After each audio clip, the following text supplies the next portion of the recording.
J'ai une idée en tête et je voudrais la traduire en images. Et c'est là qu'intervient le graphiste. En effet, il est là pour exprimer la demande du client par une image.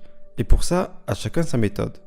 Si auparavant, il utilisait des crayons, aujourd'hui le designer graphiste travaille essentiellement sur ordinateur en utilisant des logiciels de PAO, publication assistée par ordinateur. Si vous souhaitez devenir graphiste, vous devrez être doté d'une grande curiosité et être amoureux du domaine artistique. Pour vous aider dans votre travail, vous devrez impérativement maîtriser des logiciels de PAO. Parlons un peu plus de ces logiciels. Pour la petite histoire, ils ont fait leur apparition dans les années 90.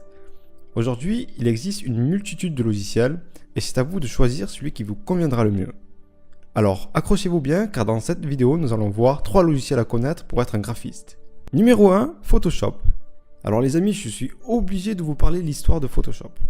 Aujourd'hui, tout le monde a dû entendre parler de ce logiciel, notamment au niveau de la retouche photo. En 1987, Thomas Knoll, un étudiant de l'université de Michigan, commence l'écriture d'un programme pour afficher les images en niveau de gris sur un écran monochrome. Appelé Display, ce programme attire l'attention de son frère, John Knoll, alors employé chez Industrial Light et Magic. Ce dernier lui recommande d'en faire un éditeur d'images. Thomas Knoll prend alors 6 mois de congé pour travailler avec son frère sur le programme qui devient Image Pro. Plus tard dans l'année, Thomas Knoll renomme le programme Photoshop. John Knoll se rend dans le Silicon Valley pour présenter le programme à Apple, à Russell Brown, directeur artistique d'Adobe. Les deux sont très enthousiastes et en septembre 1988, Adobe décide d'acheter la licence pour le redistribuer. John Knoll travaille sur les plugins en Californie et Thomas Knoll restera à Ann Arbor, écrivant le code source. Photoshop 1.0 voit le jour en 1990 sur macOS, puis en 1992 sur Windows. Il a révolutionné la photographie, c'est un logiciel complet où seule votre imagination définit les limites. Numéro 2. Adobe Illustrator. Illustrator est un logiciel de création graphique vectorielle. Il fait partie de la gamme Adobe et peut être utilisé indépendamment ou en complément de Photoshop. Il offre des outils de dessin vectoriel puissants. Les images vectorielles sont constituées de courbes générées par des formules mathématiques. L'un des outils principaux d'Illustrator étant la plume, qui permet de tracer des courbes à l'aspect parfait grâce au placement de points d'ancrage et de tangentes qui vont en modifier la courbure.